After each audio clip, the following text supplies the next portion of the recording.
Hey everyone, in today's video, I'm going to show you exactly how you can get all Sims 4 DLC completely for free. Yep, every expansion pack for free. I'll walk you through the entire process step by step, and the best part is that you can do everything right from your phone. This works on both iPhone and Android, and the whole thing only takes a few minutes. By the end of this video, you'll have Sims 4 DLCs ready to play. First things first, grab your phone and open up your browser. You can use Safari, Chrome, or whatever browser you normally use. Once that's open, head over to twistycoupons.com. When the site loads, scroll through the offers until you see the one that says Sims 4 plus all DLC.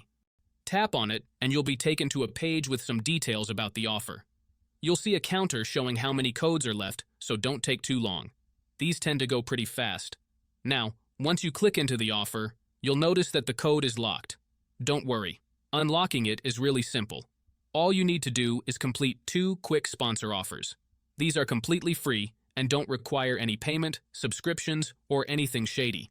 The tasks are usually super easy, like downloading a free app and opening it, playing a mobile game and reaching a certain level, or trying out a VPN for a short time. Most of the time, this takes about 5 to 10 minutes max. After that, you'll get a code to activate all DLCs in your Sims 4 account. Whether you're on PC, Mac, or console, you'll be able to enjoy all expansions like Cottage Living, Seasons, High School Years, Island Living, and so much more completely unlocked. And if you run into any issues or have questions, just let me know in the comments. I'll try to help you out. Thanks for watching, and I'll catch you in the next one. Peace.